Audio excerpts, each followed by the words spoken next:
Hi friends, അപ്പോൾ എല്ലാവർക്കും പുതിയ വീഡിയോയിലേക്ക് സ്വാഗതം. നമ്മുടെ ഇന്നത്തെ വീഡിയോ പറഞ്ഞത് കേരള പോലീസിൻ്റെ പോൾ ആപ്പിനെ കുറിച്ചിട്ടാണ്. അതിപ്പോൾ റിലീസ് ചെയ്തിട്ട് അധികമൊന്നും ആയിട്ടില്ല. അപ്പോൾ ഈ ആപ്പിൻ്റെ ഫീച്ചേഴ്സ് എന്താണ്, അതുപോലെ തന്നെ ഇത് എങ്ങനെ യൂസ് ചെയ്യാന്നുള്ള ഫുൾ ട്യൂട്ടോറിയലാണ് നമ്മൾ ഇന്നത്തെ വീഡിയോ പറഞ്ഞത്. നമുക്ക് നേരെ വീഡിയോയിലേക്ക് കിടക്കാം.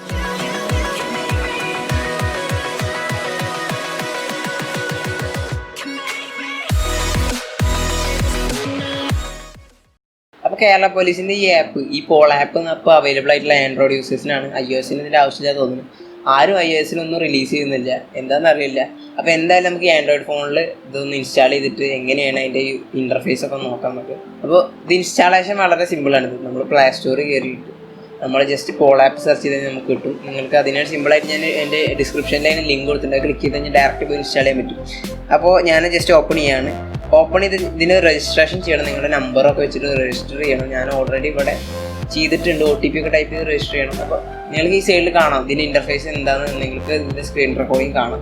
അപ്പോൾ നോക്കുകയാണെങ്കിൽ തന്നെ നമുക്ക് ഒരുപാട് ഓപ്ഷൻസ് ഫസ്റ്റ് തന്നെ കാണാനുണ്ട്. അപ്പോൾ ആദ്യത്തെ ഓപ്ഷൻ നോക്കുകയാണെങ്കിൽ മേലെ ലെഫ്റ്റ് ടോപ്പിൽ നമുക്ക് നോട്ടിഫിക്കേഷൻ ഒരു ഐക്കൺ കാണാനുണ്ട്. നോട്ടിഫിക്കേഷൻ എന്തെങ്കിലും നോട്ടിഫിക്കേഷൻ ഉണ്ടെങ്കിൽ നമുക്ക് കാണാം. നെക്സ്റ്റ് ഒരു ക്യാമറയുടെ ഐക്കണാണ്. ക്യാമറ എന്താ വെച്ചാൽ നമുക്കൊരു ഒഫൻസ് റിപ്പോർട്ട് ചെയ്യാൻ വേണ്ടി യൂസ് ചെയ്യാനാണിത്. നമുക്കൊരു ഒഫൻസ് കണ്ടിട്ട് കഴിഞ്ഞാൽ ഫോട്ടോ എടുത്തിട്ട് റിപ്പോർട്ട് ചെയ്യാനുള്ളതാണ്. നെക്സ്റ്റ് പറഞ്ഞത് ഒരു സ്മൈലിയുടെ ഐക്കണാണ്. ഈ സ്മൈലിയുടെ ഐക്കൺ നമ്മുടെ ആപ്പ് റേറ്റിംഗ് ആഡ് ചെയ്യാനുള്ളതാണ്. SOS ബട്ടൺ ക്ലിക്ക് ചെയ്ത് കഴിഞ്ഞാൽ നമ്മുടെ നിയറസ്റ്റ് പോലീസ് സ്റ്റേഷനിലേക്ക് ഒരു മെസ്സേജ്, ഒരു അലേർട്ട് പോകുന്നതാണ്. അതുപോലെ തന്നെ നമ്മുടെ സ്മാർട്ട് ഫോണിൻ്റെ വീഡിയോ ഒക്കെ റെക്കോർഡാകാൻ തുടങ്ങും ഓട്ടോമാറ്റിക്. അതുപോലെ മൈക്കും അതിനുള്ള പെർമിഷൻ ഇതിൽ ഫസ്റ്റ് ചോദിക്കുന്നുണ്ട്. ഞാനത് ഓൾറെഡി എല്ലാം കൊടുത്തിട്ടുണ്ടായിരുന്നു. നെക്സ്റ്റ് ഇതിൻ്റെ ഓപ്ഷൻസ് ഒക്കെ എന്താണെന്ന് നോക്കാം. അടുത്തത് ചങ്ങരംകുളം എഴുതിയിട്ടുണ്ട് നിയറസ്റ്റ്, അതായത് അവിടെ പോലീസ് സ്റ്റേഷന് നിയറസ്റ്റ് ഉള്ള ചങ്ങരംകുളമാണെന്നുള്ളതാണ് അവിടെ കാണിച്ചിരിക്കുന്നത്. അതുപോലെ തന്നെ നമുക്ക് അടിയിലുള്ളൊരു ഓപ്ഷൻ പറഞ്ഞാൽ കോൺടാക്ട്സ് ആണ്. അപ്പോൾ ഞാൻ കോൺടാക്ട്സ് ക്ലിക്ക് ചെയ്ത് കഴിഞ്ഞാൽ അതായത് നമുക്ക് പോലീസിൻ്റെ എല്ലാ ഹയർ ഓഫീഷ്യൽസ് അതുപോലെ തന്നെ എല്ലാ ഓഫീസിൻ്റെയും കോൺടാക്ട് ലിസ്റ്റ് നമുക്കിവിടെ കിട്ടിയിട്ടുണ്ട്. അതുപോലെ DYSP അതുപോലെ തന്നെ പോലീസ് ഹെഡ് ക്വാർട്ടേഴ്സിൻ്റെ എല്ലാത്തിനും നമ്പർ നമുക്കിതിൽ അവൈലബിൾ ആണ്. നെക്സ്റ്റ് ഞാനൊരു കോൺടാക്റ്റ് എടുത്തിട്ട് അത് ഫേവറേറ്റ് ചെയ്യാണ്. ജസ്റ്റ് ഫേവറേറ്റ് ചെയ്ത് വെച്ച്. അപ്പോൾ അതിൻ്റെ യൂസ് എന്താണെന്ന് ഞാൻ അടുത്ത് കാണിച്ചു തരാം. നെക്സ്റ്റ് നമ്മൾ കോൺടാക്ട്സിൽ നോക്കുകയാണെങ്കിൽ നമുക്ക് എമർജൻസി എന്നുള്ള ഓപ്ഷൻ ഉണ്ട്. അതായത് എമർജൻസി ഹെൽപ്പ് ലൈനുകളുടെ നമ്പർ മാത്രം സോർട്ട് ചെയ്ത് വെച്ചിട്ടുണ്ടാവും. അത് നമുക്ക് എടുക്കാൻ എളുപ്പത്തിന് വേണ്ടിയിട്ട്, തപ്പിപ്പിടിച്ച് എടുക്കാൻ എളുപ്പത്തിന് വേണ്ടിയിട്ട്. നെക്സ്റ്റ് പറഞ്ഞാൽ ഫേവറേറ്റ് എന്നുള്ള ഓപ്ഷനാണ്. ഈ ഫേവറേറ്റ് എന്നുള്ള ഓപ്ഷനിൽ നമ്മൾ നേരത്തെ ഒരു ഹാർട്ട് ക്ലിക്ക് ചെയ്ത് അതായത് ഫേവറേറ്റിൽ ആക്കിയ കോൺടാക്റ്റോട് വന്നിട്ടുണ്ട്. നമുക്ക് അത്യാവശ്യമുള്ള ഇത് നമ്മളിപ്പോൾ ഫേവറേറ്റിൽ ഇടാത്താകുമ്പോൾ നമുക്ക് അതിൽ നിന്ന് സോർട്ട് ചെയ്തിട്ട് ഓട്ടോമാറ്റിക്കൂടെ ഫേവറേറ്റിൽ ഒന്ന് എടുക്കുന്നത് നമുക്ക് ആക്സസ് ചെയ്യാൻ വളരെ എളുപ്പമായിരിക്കും. നെക്സ്റ്റ് എന്നുള്ള ട്രാക്ക് മൈ ട്രിപ്പാണ്. നമ്മളൊരു യാത്ര പോകുന്നുണ്ടെങ്കിൽ നമ്മൾ ഡ്രൈവറിൻ്റെ ഫോട്ടോയും അതുപോലെ തന്നെ നമ്മുടെ വണ്ടിയുടെ ഫോട്ടോയും കൂടി അയച്ചു കഴിഞ്ഞാൽ നമുക്കത് വളരെ യൂസ്ഫുൾ ആവും. നമുക്ക് ട്രാക്ക് ചെയ്യാൻ പറ്റും എവിടെയെന്നൊക്കെ. അപ്പോൾ ഈ ഫീച്ചറിനെ കുറിച്ച് കൂടുതലൊന്നും അറിയില്ല, കാരണം ഇത് യൂസ് ചെയ്തൊക്കെ ഇതിനെക്കുറിച്ച് അറിയാൻ പറ്റുള്ളൂ.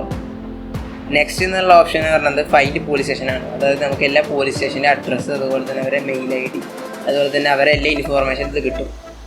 എൻ്റെ നിയറസ്റ്റ് പോലീസ് സ്റ്റേഷൻ ചങ്ങരകുളമുണ്ട്. അപ്പോൾ ഞാൻ ചങ്ങരകുളം ടൈപ്പ് ചെയ്ത് കഴിഞ്ഞാൽ ചങ്ങരകുളം പോലീസ് സ്റ്റേഷൻ വന്നിട്ടുണ്ട്. അപ്പോൾ അതിൽ അവരുടെ മൊബൈൽ നമ്പർ, ലാൻഡ് മാർക്ക്, അതുപോലെ ലൊക്കേഷൻ, അതുപോലെ തന്നെ അവരെ ഇമെയിൽ ID എല്ലാം ഇതിൽ കൊടുത്തിട്ടുണ്ട്.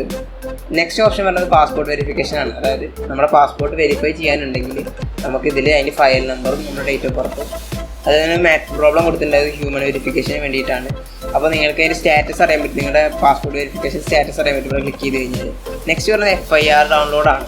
അതായത് നിങ്ങൾ എന്തെങ്കിലും കേസിൻ്റെ FIR ഫയൽ നിങ്ങൾക്ക് അത്യാവശ്യം ഉണ്ടെങ്കിൽ നിങ്ങൾക്ക് ഇവിടെ നിങ്ങളുടെ FIR നമ്പർ അതുപോലെ തന്നെ ഇയർ അതുപോലെ ഡിസ്ട്രിക്റ്റ് പിന്നെ അതുപോലെ തന്നെ പോലീസ് സ്റ്റേഷൻ ഏതാണെന്ന് സെർച്ച് ചെയ്ത് കഴിഞ്ഞിട്ട് ഇതിൽ നമുക്കത് ഡൗൺലോഡ് ചെയ്യാനും പറ്റും, അത് പ്രിവ്യൂ ചെയ്യാനും പറ്റും, നമുക്ക് കാണാനും പറ്റും.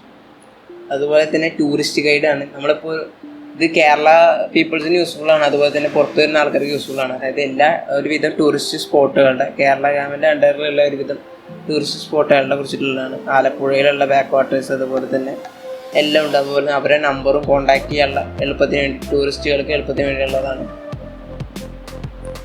അതുപോലെ തന്നെ അടിയിൽ നമുക്ക് 3 ഓപ്ഷൻ കാണാം. അബാൻഡൻഡ്, അതായത് ചൈൽഡ് ഉണ്ട്, വുമൺ ഉണ്ട്, അതുപോലെ തന്നെ സീനിയർ സിറ്റിസൺ ഉണ്ട്. അതായത് ഈ ഒരു കുട്ടീനെ നിങ്ങൾ വഴിയിൽ കാണുകയാണ്, ഉപേക്ഷിച്ച് പോയ കുട്ടീനെ. അപ്പോൾ ആ കുട്ടിയുടെ ഫോട്ടോ എടുത്തിട്ട് നമ്മളിതിൽ റിപ്പോർട്ട് ചെയ്യാനുള്ള ഓപ്ഷൻ ഉണ്ട്. അതുപോലെ തന്നെ ഒരു സീനിയർ സിറ്റിസൺ, അതൊരു വുമൺ, ഇങ്ങനെ 3 ഓപ്ഷനാണുള്ളത്. അപ്പോൾ നെക്സ്റ്റ് എന്നുള്ളത് ഇപ്പം നമ്മൾ അടിയിൽ ലെഫ്റ്റ് സൈഡിലായിട്ട് ഹോമിലാണ് നമ്മൾ സർവീസസിൽ നോക്കി നോക്കുന്നത്. സർവീസസിൽ ആദ്യം തന്നെ SOS കാണാനുണ്ട്. അതുപോലെ തന്നെ 112 ഓൾ ഇന്ത്യ എമർജൻസിയുടെ നമ്പർ ഉണ്ട്. ഡയറക്റ്റ് ക്ലിക്ക് ചെയ്ത് കഴിഞ്ഞാൽ കോൾ പോകും. നെക്സ്റ്റ് സിറ്റിസൺ സേഫ്റ്റി എന്നുള്ളൊരു സെഗ്മെൻറ്റ് ഉണ്ട്. അതിലെന്താ വെച്ചാൽ ലോക്ക്ഡ് ഹൗസ് ഇൻഫോർമേഷൻ, അതുപോലെ തന്നെ അബാൻഡൻഡ് ചൈൽഡ്, നേരത്തെ നമ്മൾ കണ്ട ബാക്കി ഓപ്ഷൻസ്. അതുപോലെ തന്നെ വേറെ ഉള്ളതെന്ന് വെച്ചാൽ സീനിയർ സിറ്റിസൺ ഇൻഫർമേഷൻ, അതുപോലെ തന്നെ സിംഗിൾ വുമൺ ലിവിങ് അലോൺ. ഈ ലോക്ക്ഡ് ഹൗസ് ഇൻഫോർമേഷനിൽ നമ്മുടെ ഹൗസ് നമ്മൾ എവിടെയും പുറത്ത് പോകുകയാണെങ്കിൽ നമ്മുടെ ഹൗസിൻ്റെ ഇൻഫോർമേഷൻ കൊടുക്കുകയാണെങ്കിൽ നമ്മുടെ നിയറസ്റ്റ് പോലീസ് സ്റ്റേഷനിലേക്ക് അവർക്ക് ഇൻഫോർമേഷൻ പോകും. ഇങ്ങനെ എത്ര ദിവസത്തിനോട് ആളുണ്ടാവില്ല. അപ്പോൾ ജസ്റ്റ് ഒരു ഇൻഫോർമേഷൻ അവർക്ക് കിട്ടും. അപ്പോൾ അവരനുസരിച്ചിട്ടുള്ള നീക്കങ്ങൾ ചെയ്യുന്നതാണ്. അതായത് ഈ സിംഗിൾ വുമൺ ആയിട്ട് താമസിക്കുന്നത്, അതായത് ഒരു സ്ത്രീ മാത്രം ഒരു വീട്ടിൽ താമസിക്കുകയാണെങ്കിൽ അവർക്കുള്ള ഓപ്ഷനാണിത്. അവർക്ക് അവരുടെ പ്രൊട്ടക്ഷന് യൂസ് ചെയ്യാൻ പറ്റിയ ഓപ്ഷനാണ്. സിറ്റിസൺ സർവീസ് എന്നുള്ളതാണ് അടുത്ത സെഗ്മെൻറ്റ്. അത് അപ്പോൾ ഇതിൻ്റെ ഓപ്ഷൻസ് നമുക്ക് നോക്കാം. ഫൈൻഡ് പോലീസ് സ്റ്റേഷൻ, അതുപോലെ തന്നെ FIR download, contact, passport verification, appointment for woman and child. അതായത് ഈ അപ്പോയിൻമെൻറ്റ് ഫോർ വുമൺ ചൈൽഡ് പറഞ്ഞാൽ സ്ത്രീക്ക് അല്ലെങ്കിൽ ഒരു കുട്ടിക്ക് ഒരു കംപ്ലൈൻറ്റിൻ്റെ ഭാഗമായിട്ടോ അല്ലെങ്കിൽ എന്തെങ്കിലും ആവശ്യം കൊണ്ട് പോലീസ് സ്റ്റേഷനിൽ വിസിറ്റ് ചെയ്യാൻ ഉണ്ടെങ്കിൽ അവർക്ക് ഇതിൽ അപ്പോയിൻമെൻറ്റ് രജിസ്റ്റർ ചെയ്യാൻ പറ്റും. നെക്സ്റ്റ് പറഞ്ഞത് ഇൻഫോർമേഷൻ സർവീസാണ്. അതിൽ ഇൻ്റർനെറ്റ് ടിപ്സ് ഉണ്ട്, അതുപോലെ തന്നെ സൈബർ സെക്യൂരിറ്റിനെ കുറിച്ചിട്ടുണ്ട്, ടൂറിസ്റ്റ് ഗൈഡ് ഉണ്ട്. ടൂറിസ്റ്റ് ഗൈഡ് നമ്മൾ നോക്കിയതാണ്. അതുപോലെ ഇൻ്റർനെറ്റ് ടിപ്സ് ക്ലിക്ക് ചെയ്ത് കഴിഞ്ഞാൽ നമുക്ക് ഇൻ്റർനെറ്റിനെ കുറിച്ച് ടിപ്സ് കിട്ടി എങ്ങനെ യൂസ് ചെയ്യണം എന്നുള്ളതൊക്കെ ചെറിയ ചെറിയ ഐഡിയാസ് ഉണ്ട്. അതുപോലെ സൈബർ സെക്യൂരിറ്റി ഇൻഫർമേഷൻ നമ്മളെല്ലാവരും വായിച്ചു നോക്കേണ്ടതാണ്. നമ്മുടെ ഇൻ്റർനെറ്റിൽ നമ്മുടെ സെക്യൂരിറ്റി കുറിച്ചിട്ടും അതുപോലെ തന്നെ മറ്റ് ഇൻഫർമേഷനിലാണ് ഈ സൈബർ സെക്യൂരിറ്റി ഇൻഫർമേഷൻ എന്നുള്ള ഓപ്ഷനുള്ളത്.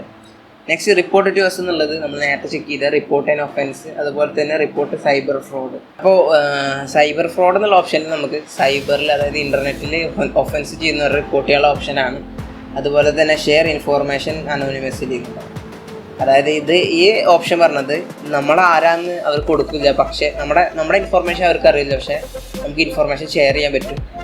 അങ്ങനെയാണ് ഇതിലുള്ള ഓപ്ഷൻ പറഞ്ഞത്. അതുപോലെ തന്നെ റേറ്റ് അസ്, അതായത് റേറ്റ് പോലീസ് സ്റ്റേഷൻ, നമ്മുടെ പോലീസ് സ്റ്റേഷനെ റിവ്യൂ ചെയ്യാൻ പറ്റും. നമുക്ക് അവർക്ക് എങ്ങനെ നമ്മുടെ എക്സ്പീരിയൻസ് എന്താണ് അതിനനുസരിച്ചിട്ട് അവരുടെ റിവ്യൂ കൊടുക്കുകയാണ് റേറ്റ് പോലീസ് സ്റ്റേഷൻ. അതുപോലെ തന്നെ റേറ്റ് ആപ്ലിക്കേഷൻ പറഞ്ഞത് ഈ ആപ്ലിക്കേഷന് നിങ്ങൾക്ക് എങ്ങനെയാണ്, ഇതിൻ്റെ യൂസേജ് എങ്ങനെയാണ്, അത് ഇഷ്ടപ്പെട്ടത് നിങ്ങൾക്ക് കംഫർട്ടബിൾ ആണോ എന്നുള്ളതിനെ കുറിച്ചിട്ടുള്ളതാണ് ഈ റേറ്റ് ആപ്പ് എന്നുള്ളത്.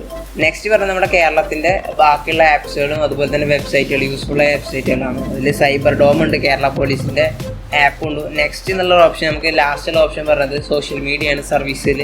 അപ്പോൾ സോഷ്യൽ മീഡിയ ക്ലിക്ക് ചെയ്ത് കഴിഞ്ഞാൽ നമ്മുടെ കേരള പോലീസിൻ്റെ ഫേസ്ബുക്ക് പേജ് നമുക്ക് ലൈവായിട്ട് കാണാൻ പറ്റും. അതുപോലെ തന്നെ യൂട്യൂബ് ചാനൽ കാണാൻ പറ്റും. ഇപ്പോൾ നമ്മുടെ കേരള പോലീസിൻ്റെ റോസ്റ്റിംഗ് ഒക്കെ ഇറങ്ങിയിട്ടുണ്ട്. അപ്പോൾ ഇതിൽ അതിൻ്റെ ഇൻഫോർമേഷനൊക്കെ കാണാൻ പറ്റും. അതുപോലെ തന്നെ അവർ അപ്ലോഡ് ചെയ്യുന്ന പല വീഡിയോസ് നമുക്ക് കാണാൻ പറ്റും. നെക്സ്റ്റ് എന്താ അവരുടെ ഇൻസ്റ്റാഗ്രാമിനെ കുറിച്ചുള്ളതാണ്. അപ്പോൾ ഈ ഇൻസ്റ്റാഗ്രാമിൽ കേരള പോലീസ് പോസ്റ്റ് ചെയ്ത പല പോസ്റ്റുകൾ അവർ ഷെയർ ചെയ്തത്, അവർ ഇപ്പോൾ ഡിസ്കസ് ചെയ്യുന്നതൊക്കെ നമുക്ക് കാണാൻ പറ്റും. അതുപോലെ തന്നെ പിന്നെ ലാസ്റ്റ് സെറ്റിങ്സ് ആണ്. നമ്മുടെ പേഴ്സണൽ ഐക്കൺ ക്ലിക്ക് ചെയ്യുക. നമ്മുടെ പ്രൊഫൈൽ ക്ലിക്ക് ചെയ്ത് കഴിഞ്ഞാൽ നമ്മുടെ നെയിം ആഡ് ചെയ്യാൻ പറ്റും. അതുപോലെ തന്നെ എമർജൻസി കോൺടാക്ട് ലിസ്റ്റ് നമുക്ക് ആഡ് ചെയ്യാൻ പറ്റും. അതുപോലെ തന്നെ ഇതിൽ സെറ്റിങ്സ് എന്ന് പറഞ്ഞാൽ വേറൊരു ഓപ്ഷൻ ഉണ്ട്. അതിൽ നമുക്ക് ലാംഗ്വേജ് സ്വിച്ച് ചെയ്യാൻ പറ്റും. നമുക്ക് മലയാളമാണ് വേണ്ടെങ്കിൽ മലയാളം സ്വിച്ച് ചെയ്യാൻ പറ്റും. ഓക്കെ, അതുപോലെ തന്നെ നമുക്ക് മലയാളം വേണമെങ്കിൽ മലയാളം സ്വിച്ച് ചെയ്യാൻ പറ്റും. അതുപോലെ തന്നെ ഡാർക്ക് മോഡൊക്കെ ഉണ്ട് ഇതിൽ, അത്യാവശ്യം അപ്ഡേഷനൊക്കെ ഉണ്ട്. അതുപോലെ തന്നെ ബാക്കി ഓപ്ഷൻസ് എന്താണെന്ന് നമുക്ക് നോക്കാം. ഇതിൽ വേറൊരു ഓപ്ഷൻ ഉണ്ട്, സൈബർ ഫ്രോഡ് ലിസ്റ്റ്. ഇത് നല്ല യൂസ്ഫുൾ ആയിരിക്കും. കാരണം നമ്മുടെ ഇൻ്റർനെറ്റിൽ ഫ്രോഡ് കളിക്കുന്നവരുടെ ലിസ്റ്റ് ഇതിലുണ്ട്. മേ ബി അപ്ഡേറ്റഡ് ആയിരിക്കാം, പക്ഷേ ഇതിലുണ്ട്. നമുക്ക് നമ്മൾ ആരെങ്കിലും മെസ്സേജ് അയക്കുക, അതുപോലെ തന്നെ എന്തെങ്കിലും ഇതുപോലെ തന്നെ പറ്റിക്കാൻ നോക്കുകയാണെങ്കിൽ ലിസ്റ്റിൽ ആളുടെ പേര് കാണുകയാണെങ്കിൽ വളരെ യൂസ്ഫുൾ ആയിരിക്കും. നമുക്ക് ഡയറക്റ്റ് ക്യാച്ച് ചെയ്യാൻ പറ്റും. അതുപോലെ തന്നെ ബാക്കി വരുന്നത് നമ്മുടെ ആപ്പിനെ കുറിച്ചിട്ടും അതുപോലെ തന്നെ ഇതിൻ്റെ ടേംസ് ആൻഡ് പോളിസി ഒക്കെയാണ്. അപ്പോൾ ഇതാണ് ഈ ആപ്പിൻ്റെ ഒരു ഓവർവ്യൂ പറഞ്ഞത്. ഇപ്പോൾ ഈ ആപ്പിൻ്റെ യൂസേജ്, അതുപോലെ തന്നെ ഇതിൻ്റെ കംഫർട്ട്, ഇതിൻ്റെ സ്പീഡ്. ഇപ്പോൾ ഈ ആപ്പിൻ്റെ സ്പീഡിനെ കുറിച്ച് പറയുകയാണെങ്കിൽ ഇത് UI ഒക്കെ ഭയങ്കര ലാഗാണ്. നമ്മളൊരു ഭാഗത്ത് ക്ലിക്ക് ചെയ്ത് കഴിഞ്ഞാൽ ഏകദേശം ഒരു 5 സെക്കൻഡൊക്കെ വെയിറ്റ് ചെയ്യേണ്ടി വരുന്നുണ്ട് ചില സമയത്ത് തന്നെ. അപ്പോൾ ഞാൻ ഈ വീഡിയോയിൽ ഇടുമ്പോൾ പലതും കട്ട് ചെയ്തിട്ടുണ്ടാവും. കാരണം അത്യാവശ്യം നല്ല ലാഗ് ഉണ്ട്. അതുപോലെ തന്നെ UI ഒന്നും അത്ര സ്മൂത്ത് അല്ല. കാരണം നമുക്ക് ബഗ്ഗുകളൊക്കെ ഫിക്സ് ചെയ്ത് വരും പതുക്കെ അടുത്ത അപ്ഡേഷനൊക്കെ ആയിട്ട്. അപ്പോൾ ഇതാണ് നമ്മുടെ ആപ്പിൻ്റെ റിവ്യൂ അല്ലെങ്കിൽ ഇതിൻ്റെ ട്യൂട്ടോറിയൽ എന്ന് പറഞ്ഞത്. അപ്പോൾ ഇതുപോലത്തെ കണ്ടന്റ് നിങ്ങൾക്ക് ഇഷ്ടപ്പെടുകയാണെങ്കിൽ നിങ്ങൾ തീർച്ചയായിട്ടും എൻ്റെ ചാനൽ സബ്സ്ക്രൈബ് ചെയ്യുക. അതുപോലെ തന്നെ ഈ ഇൻഫോർമേഷൻ നിങ്ങൾ മറ്റുള്ളവർക്ക് ഷെയർ ചെയ്യുക. അതുപോലെ തന്നെ ഈ കണ്ടന്റ് ഇഷ്ടപ്പെടുകയാണെങ്കിൽ തീർച്ചയായിട്ടും ലൈക്ക് ചെയ്യാൻ മറക്കരുത്. അപ്പോൾ നമുക്ക് അടുത്ത വീഡിയോയിൽ കാണാം. ബൈ.